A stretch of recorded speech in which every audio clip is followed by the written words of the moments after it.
We are now in segment 3, ISO 31000 Framework Overview. The ISO 31000 is an internationally recognized standard for risk management. ISO 31000 ensures that risk assessments are structured, systematic, and integrated into your organization's decision making.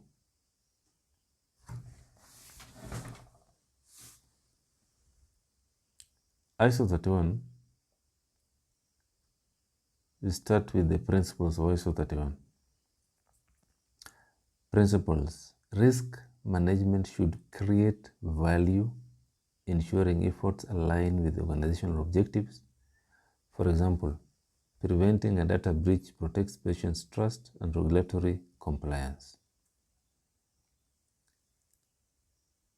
Risk management should be structured and comprehensive, covering all relevant types of risk without missing key areas. It should be integrated into organizational processes, not isolated in a separate compliance team. It must be adaptable to the organization's context, such as industry, size, and risk appetite. Now let's move to framework. Risk management is embedded into leadership, culture, and day-to-day operations. It's not a side task. It should influence daily decisions, investment, planning, and operational protocols. Now let's look at the ISO 31000 process steps. We have looked at the framework and the principles. First, we have to establish the scope and context and criteria before you start conducting your risk assessment. Establish scope, context, and criteria. Define what is assessed, the environment, and how risk will be evaluated. That's what it means. Step 2 is risk identification. Determine which risk could affect objectives. Number 3, risk analysis. Understand the likelihood and impact of risks. Step number 4, risk evaluation. Compare risks against criteria to prioritize them.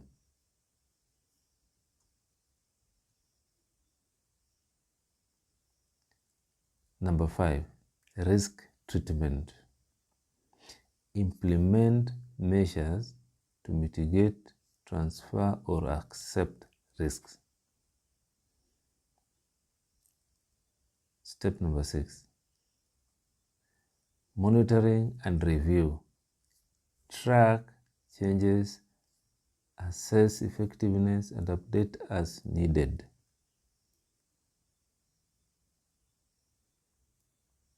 Step 7, communication and consultation. Engage stakeholders throughout for feedback and clarity. Just a recap so that you understand this segment, which is very important. This is where now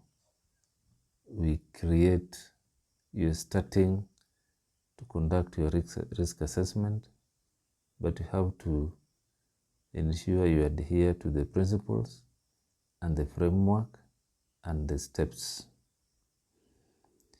Ensure you start to establish scope, context, and criteria. Ensure that your step number 2 is risk identification. Ensure your step number 3 is risk analysis.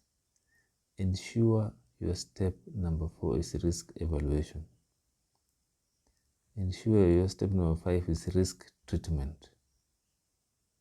Ensure your step number 6 is monitoring and review. Ensure your step number 7 is communication and consultation. Let's take an example in a hospital. After considering the scope, context, and criteria, step 2 is to identify threats like unauthorized access to patient records. Step 3 is to evaluate likelihood and impact.